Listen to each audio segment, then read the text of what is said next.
Di dataran tinggi yang sejuk, tempat kabut turun perlahan setiap pagi. Tanah menjadi cerita yang diwariskan dari generasi ke generasi. Disinilah kehidupan tumbuh dari benih kecil, dari tangan-tangan yang tak pernah berhenti bekerja. Bertani bukan sekedar pekerjaan. Saya sudah mengenal dunia tani sejak masih sekolah, masih di bangku SMP, karena memang orang tua adalah petani.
Saya sudah mengenal dunia tani sejak masih sekolah, masih di bangku SMP, karena memang orang tua adalah petani. Orang tua yang memotivasi, juga dari teman-teman petani, dan saya tertarik untuk bertani karena selain untuk kebutuhan hari-hari, hasilnya itu lumayan. Kalau untuk di Kumbalembuai sini Pak, ini orang-orang rata-rata menanam sayur mayur seperti wortel, sayur petsai, sayur kol, dan juga sayur bayam.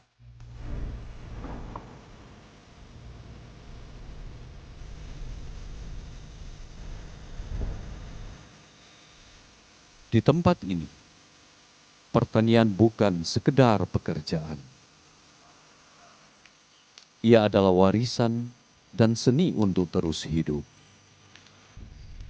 Dan di antara generasi yang memilih pergi,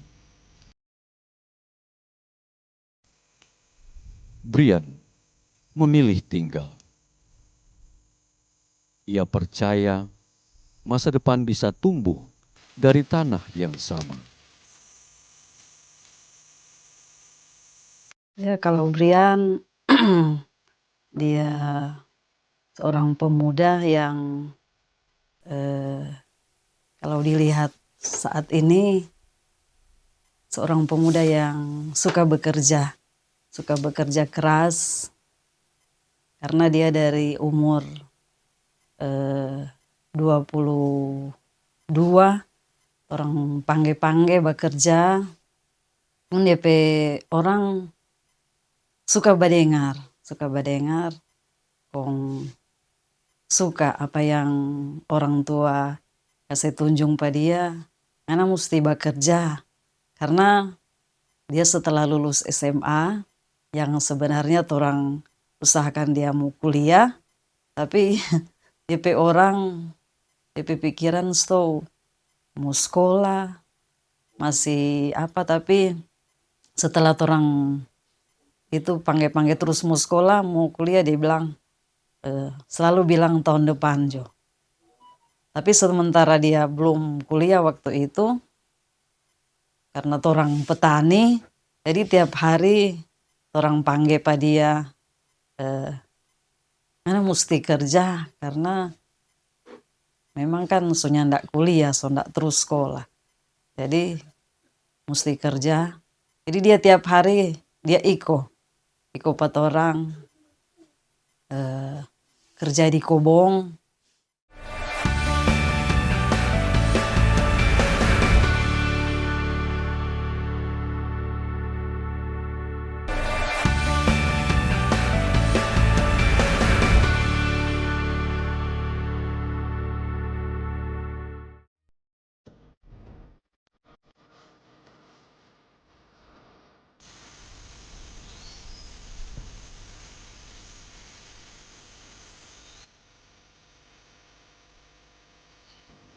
Sejak kecil, hidup Brian tak pernah jauh dari kebun. Ia sudah terbiasa membantu orang tuanya. Di kebun itulah ia belajar hal sederhana yang tidak diajarkan di kelas. Bahwa tanaman tidak pernah tumbuh karena tergesa. Semua butuh waktu. Semua butuh kesabaran. Seiring berjalannya waktu, pelajaran itu ikut tumbuh bersama dirinya. Jadi di situ orang lihat dia suka bekerja. Dan mungkin lain kali kita pikir mungkin ini anak itu pun karena mungkin hobi, karena ada kan yang anak-anak yang mau masih muda begitu, so suka orang tua panggil dia pergi kerja, tiap hari dia ikut terus pat orang. Sampai ada satu ibu yang bilang, Pak Brian, odong anak Brian mau jadi orang, kata. Saya bilang maksudnya bagaimana? Kalau mau lihat, kata, tuh anak-anak di sini yang pemuda-pemuda kurang sekali yang begitu. Kurang sekali yang mau suka kerja, mau jadi petani. Banyak yang cuma di rumah, tidak ada hambak. Mar ada ibu yang bilang, mungkin itu ibu taruh-taruh kira. Ini Brian suka bekerja tiap hari dia pergi. Dan itu juga karena memang dia pe papa itu, dia pe orang, dia pe motivasi tinggi. Jadi dia tidak suka kalau lihat Brian cuma nganggur atau apa. Jadi pokoknya tiap kali kerja dia bilang, kalau malam dia atur. Anak pe kerja ini dia pe esok. PDP pagi dia tahu, oh kita mau kerja ini di kobong. Begitu. Jadi lihat dia beda dengan anak-anak lain yang cuma di rumah, tidak ada hambak. Tapi orang begitu suka badengar dan begitu.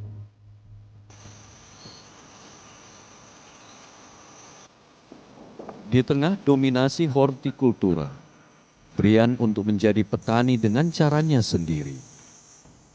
Ia memilih menanam kopi jenis Arabica. Keputusan yang terdengar sederhana, tetapi penuh resiko. Tidak ada contoh, tidak ada pengalaman, tidak ada jaminan berhasil. Awal mula di tahun 2020 itu mulai ada rencana dan tertarik untuk menanam tanaman kopi ini, Pak. Itu berawal dari hobi, memang suka minum kopi. Lalu ada teman yang kami sharing untuk boleh mau coba ini kopi di Kumulambuai sini. Itu di tahun 2021, sekitaran 1000 pohon, Pak. Awal mula kami mencoba dan itu berhasil.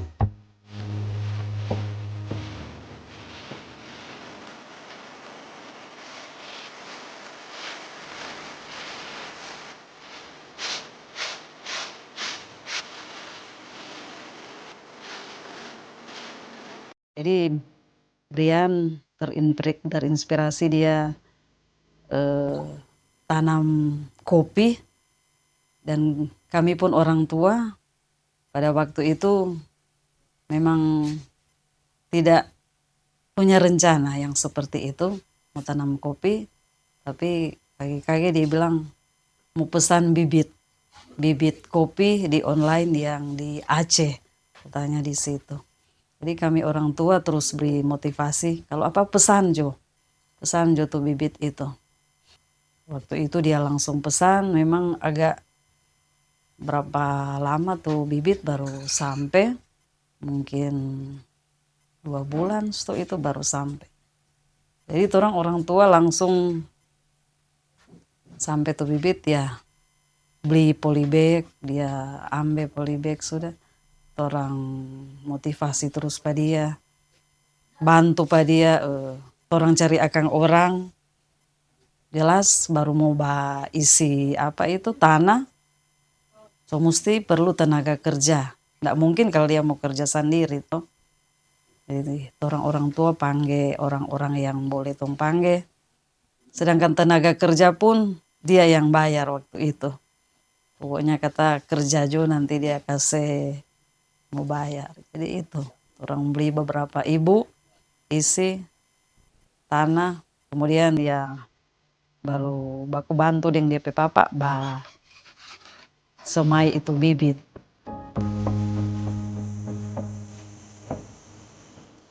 Menanam kopi mengajarkan Brian tentang kesabaran yang berbeda. Tidak ada hasil cepat, tidak ada kepastian panen. Kadang hanya ada harapan yang harus terus dijaga.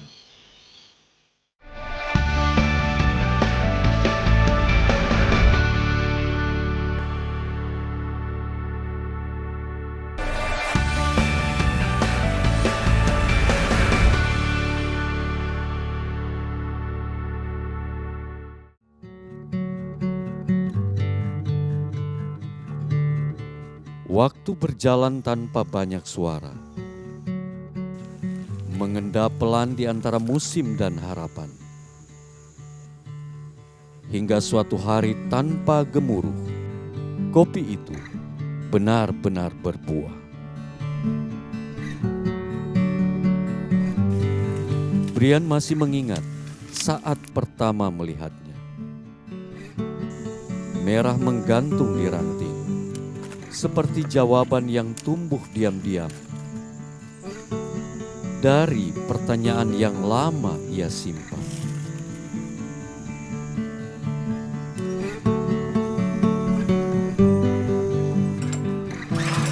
Berbagai kendala dan cobaan dihadapi Brian dengan penuh kesabaran.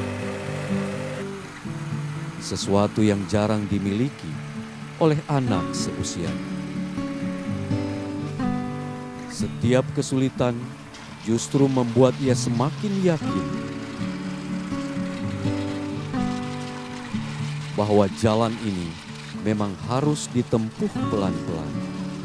Itu proses setelah pasca panen, ada 2 sistem. Itu sistem satu kupas basah, dan setelah kupas basah ada juga proses kupas kering. Nah, untuk kupas basah sendiri itu masih dari biji yang baru dipetik dari pohonnya, lalu kita kupas menggunakan mesin. Dan setelah dikupas basah, kemudian diproses lagi, dicuci dan dijemur. Setelah dijemur, kita kupas dengan mesin pengupas kering.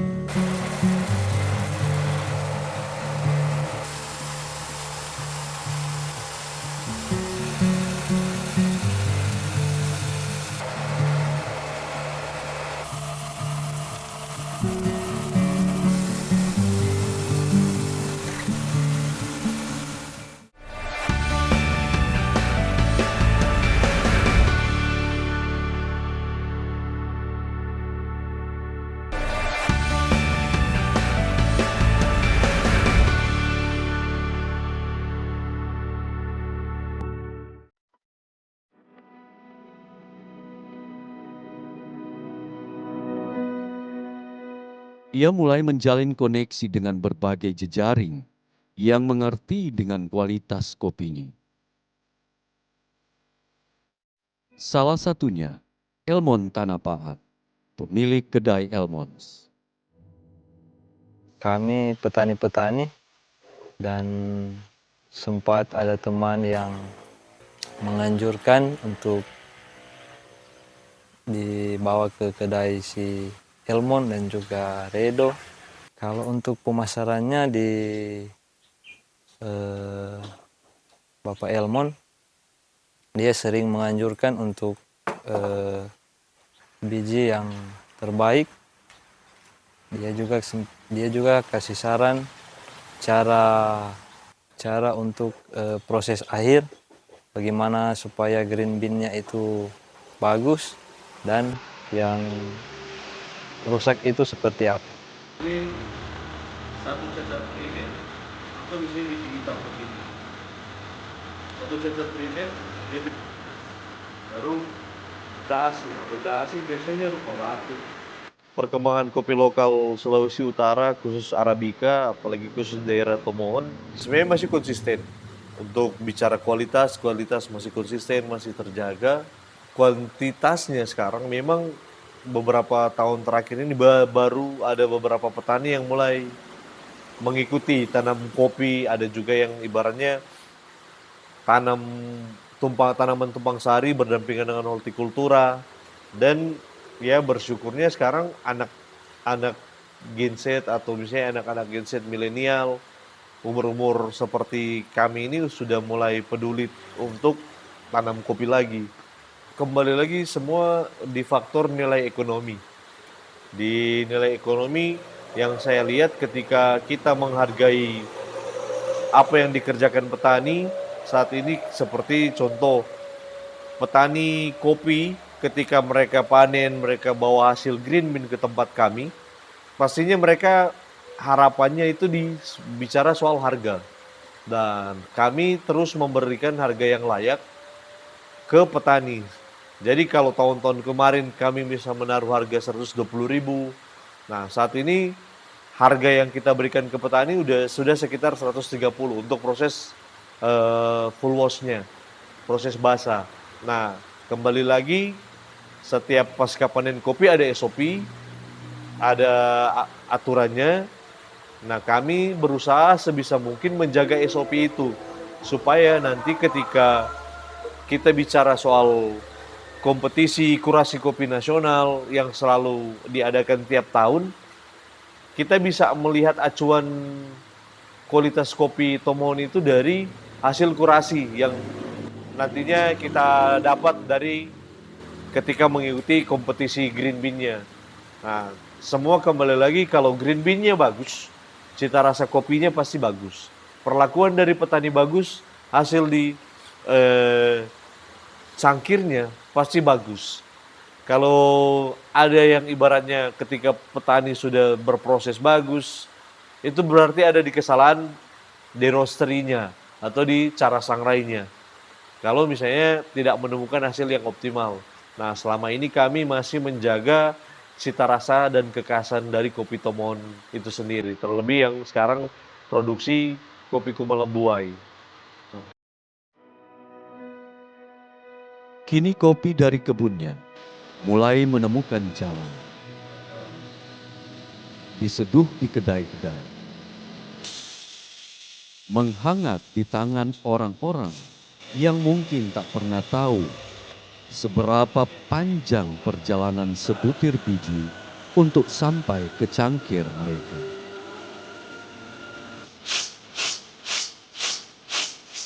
Sebenarnya kalau bicara petani milenial atau petani Gen Z ya, seperti Brian, yang hebat itu ketika mulai peduli atau mulai merasa punya tanggung jawab terhadap apa yang sudah dia lakukan.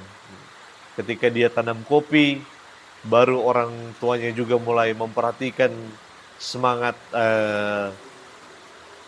bertani, bertani kopi terlebih khusus. Kalau dari kami sendiri, harusnya beberapa petani saat ini atau misalnya beberapa anak muda saat ini yang bisa melihat potensial di perkebunan, ya kami berharap ada anak-anak muda lain lagi nanti yang bisa mengikuti pola dari Brian. Jadi bertani kopi itu tidak harus kita harus tiap hari di kebun. Kita juga bisa punya pekerjaan lain selain bertani kopi. Karena di masa saat ini di kondisi ekonomi yang semakin bebas, ibaratnya ada yang bebas dalam artian ya sekarang siapa saja bisa datang berusaha di kota manapun di Indonesia. Nah, untuk menjaga semangat dari petani seperti Brian, ya kami hanya bisa mendampingi dan memberikan harga yang layak dari kopi yang dia perjuangkan, dari hasil kopi yang dia rawat, dia produksi. Sekalipun ya ada senior-senior di daerah Kumelemboi sendiri yang sudah terlebih dulu tanam kopi di sana. Nah, yang harus dijaga kan ini sebenarnya menyamakan persepsi. Persepsi tentang pola perawatan, pola pemupukan, bahkan sampai pasca panen itu sendiri. Sekalipun sudah ada senior-senior yang lebih dulu tanam kopi dibanding Brian, tapi semangat dari petani muda ini yang harus sebenarnya kita mulai pupuk, kita mulai rintis lagi. Gimana nantinya anak-anak muda ini mulai tertarik, tidak hanya sekelas di baristanya atau di balik barnya, tapi di perkebunannya juga mulai peduli tentang, oh ternyata ada lahan orang tua mungkin, atau misalnya, oh lahan kita itu ketinggian sesuai untuk pohon kopi Arabica. Saya mau coba tanam lagi kopi Arabica seperti apa. Nah, justru kita mengharapkan petani-petani muda yang peduli soal itu, tidak hanya di balik meja barista, di balik mesin-mesin kopi mahal, tapi gimana sekarang kita merangkul teman-teman barista juga yang muda-muda untuk melihat sosok seperti Brian yang ternyata konsisten dalam pengembangan komoditi kopi lokal. Bagi Brian, keluar dari zona nyaman tak selalu berarti pergi jauh. Kadang justru berarti berani melakukan hal baru di tempat yang sama. Masa muda bukan hanya tentang mencari kepastian. Ia adalah waktu untuk menanam. Brian menanam kopi di kampungnya. Namun sebenarnya yang ia tanam lebih dari itu. Ia menanam keyakinan. Ia menanam masa depan. Ia menanam harapan bahwa perubahan bisa tumbuh dari tempat yang paling dekat dengan kita.